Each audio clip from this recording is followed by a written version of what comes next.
본문은 요나서 1장 1절에서 17절, 제목은 여호와의 얼굴을 피하여 내려가는 요나입니다. 여호와의 말씀이 가드헤벨 사람 아미떼 아들 요나에게 임했습니다. 가드헤벨은 갈릴리의 나사렛 북동쪽 약 5km 지점에 위치해 있습니다. 그리고 요나는 북이스라엘의 여로보암 2세가 통치할 당시 북이스라엘에서 활동한 선지자입니다. 여호와께서 요나에게 너는 일어나 저 큰 성읍 니느웨로 가서 그것을 향하여 외치라. 그 악독이 내 앞에 상달되었음이니라고 하셨습니다. 니느웨는 이스라엘과 적대 관계에 있는 아수르의 수도였는데 당시 약 60만 명의 사람들이 거주했다고 전해집니다. 여호와께로부터 사명을 받은 요나는 여호와의 명령대로 행하기가 싫었습니다. 그래서 여호와의 얼굴을 피하려고 일어나 니느웨와는 정반대에 있는 다시스로 도망하려고 항구 도시 욥바로 내려갔습니다. 요나는 그곳에서 마침 다시스로 가는 배를 만났습니다.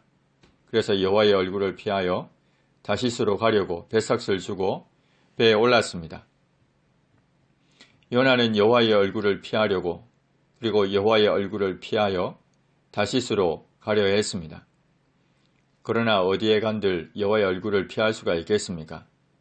요나 역시 이 사실을 알고 있었습니다. 그럼에도 여호와의 얼굴을 피하려 한다는 표현은 그가 하나님을 외면하고 불순종하게 됨을 나타낸 것입니다. 요나는 하나님을 외면하고 하나님께 불순종하고 있습니다. 그래서 니느웨와는 정반대에 있는 어쩌면 당시 땅끝이라고 여겼던 다시스로 도망하려 했습니다. 그리고 또 신기한 것은 마침 항구 도시 욥바에서 다시스로 가는 배를 만나게 된 것입니다. 하나님을 외면하고 불순종하는 길에 마주하게 된 형통한 길은 실은 멸망에 이르는 길입니다. 결코 형통이라 할 수 없습니다. 그리고 내려가다 라는 뜻을 가진 야라드라는 동사를 4번에 걸쳐 사용해서 요나가 영적으로 침체되어 가고 있는 모습을 적나라하게 보여줍니다. 요나는 첫 번째로 욥바로 내려갔고 두 번째로 배에 올랐습니다. 여기서 올랐다고 번역했지만 이 역시 내려가다는 뜻을 가진 야라드 동사를 사용했습니다. 배에 내려갔다는 뜻입니다. 요나는 세 번째로 배 밑층에 내려갔고 네 번째로 물고기 뱃속에 들어갔을 때 산의 뿌리까지 내려갔습니다. 성경은 요나가 영적으로 점점 침체하고 있음을 보여줍니다. 요나는 욥바에서 배를 타고 다시스로 향해 갔습니다. 여호와께서 큰 바람을 바다 위에 내리셨고 바다 가운데 큰 폭풍이 일어나 배가 거의 깨지게 되었습니다. 사공들은 두려워하여 각자 자기의 신을 불렀습니다. 또 배를 가볍게 하려고 그 가운데 물건들을 바다에 던졌습니다. 그러나 요나는 배 밑층에 내려가서 누워 깊은 잠을 자고 있었습니다. 선장이 자고 있는 요나에게 가서 자는 자여 어찌함이냐 일어나서 네 하나님께 구하라. 혹시 하나님은 우리를 생각하사 망하지 아니하게 하시리라고 했습니다. 선장은 혹시 요나가 섬기는 신이 도울지도 모른다는 기대를 가지고 요나를 깨우며 다급하게 요구했습니다. 그러나 요나는 어떠한 반응도 하지 않습니다. 큰 폭풍은 그치지 않습니다.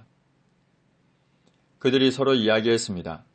자, 우리가 제비를 뽑아 이 재앙이 누구로 말미암아 우리에게 임하였나 알아보자.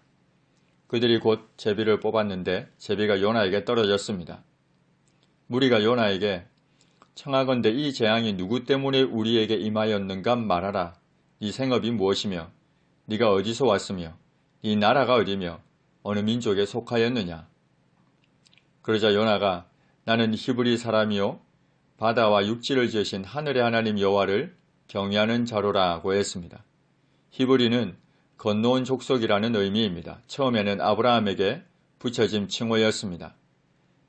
그는 갈대아 우르에서 가나안 땅에 들어온 이방인이었기 때문입니다. 그러나 또 한편 이는 이스라엘 민족과 이방 민족들 사이를 확연하게 구별시키는 명칭이기도 했습니다.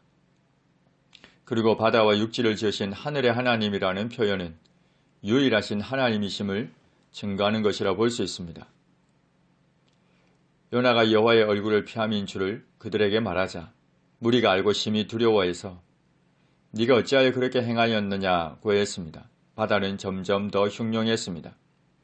무리가 다시 요나에게 우리가 너를 어떻게 하여야 바다가 우리를 위하여 잔잔하겠느냐고 하자 요나는 나를 들어 바다에 던지라. 그리하면 바다가 너희를 위하여 잔잔하리라. 너희가 이 큰 폭풍을 만난 것이 나 때문인 줄을 내가 아노라고 했습니다.